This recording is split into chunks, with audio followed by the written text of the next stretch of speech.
नमस्कार साथियों। 22 अप्रैल को हुए पहलगाम में निर्दोष लोगों के निर्मम हत्याकांड के बाद से लेकर पिछले कल तक ये लगता था कि क्या उन लोगों का दोष था कि जिनको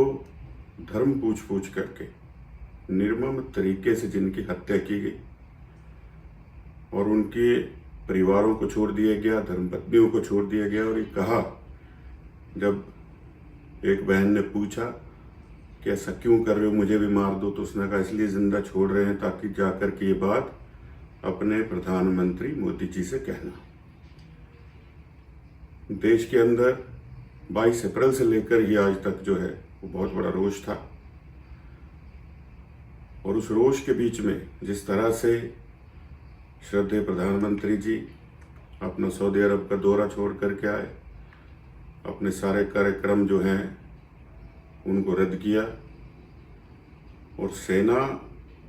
के साथ मिलकर के पूरी चर्चा करके सेना को ये कहा कि आपको पूरा अधिकार है कि किस प्रकार से जो ये आतंकी छुपे बैठे हैं पाकिस्तान के अंदर, इनसे इस निर्मम हत्याकांड का बदला लिया जाए। पिछले कल रात तक कुछ विपक्ष के साथी, कुछ अन्य लोग जो कि समाज के ठेकेदार बनते हैं, लगातार जो है वो सोशल मीडिया पर अलग अलग जगह ये कह रहे थे कि कुछ नहीं होगा और ये सिर्फ इसी तरह की बातें बना रहे हैं, भाषण दे रहे हैं। लेकिन उन्होंने कहा था बिहार की अपनी जनसभा में कि जहां भी छुपे बैठे होंगे वहां मिट्टी में मिला देंगे, और मिट्टी में मिला दिया। आज जो है पाकिस्तान के जो 9 इलाके और पाकिस्तान के अंदर हैं, ऐसा नहीं है कि कोई विवादित क्षेत्र में है, ये पीओके में है या कहीं और हैं। पाकिस्तान के अंदर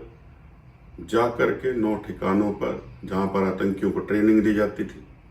जहां पर आतंकियों को जो है तैयार किया जाता था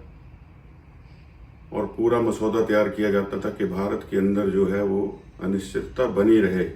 कश्मीर जो है वो कभी खुशहाल ना हो पाए। और पाकिस्तान जो कि एक आतंकियों की फैक्ट्री बन गया था, पहली बार उसको ये एहसास हुआ है कि आतंकवाद जो है उससे निपटने के लिए श्रद्धेय प्रधानमंत्री नरेंद्र मोदी जी की नेतृत्व में और हमारी जो सशक्त सैन्य बल हैं उनकी जो है सैन्य शक्ति से पूरी तरह से, हर तरह से मुस्तैद है, तैयार है। आज चाहे वो मुजफ्फराबाद हो, चाहे पाकिस्तान के अन्य ठिकाने हों जहाँ पर इस तरह से जो है वो गतिविधियाँ की जाती थी, उनको पहली बार ये झटका लगा है। और आगे भी भारतीय सेना जिस प्रकार से उसने अपने सैन्य बल का शौर्य का प्रदर्शन किया, मुझे लगता है कि पाकिस्तान दोबारा इस तरह की कोई पहल नहीं करेगा। आज पूरा विश्व जो है वो इस बात को मान रहा है कि पाकिस्तान एक आतंकी देश है, और आज अगर ये परिस्थिति पूरे विश्व के अंदर बनी है तो वो भारत, आगे बढ़ते हुए भारतवर्ष जो कि श्री नरेंद्र मोदी जी के कार्यकाल में हुआ है, उसको देखकर ये बनी है। मैं धन्यवाद करना चाहूँगा हमारे सैन्य बलों का भी और श्रद्धेय प्रधानमंत्री नरेंद्र मोदी जी का भी, जिन्होंने आज भारतवर्ष की जनता के बीच ये विश्वास जताया है कि भारतीय जनता पार्टी श्रद्धेय नरेंद्र मोदी जी के नेतृत्व में पूरी तरह से सुरक्षित है और पूरी तरह से प्रगति के पथ पर अग्रसर है। जय हिंद।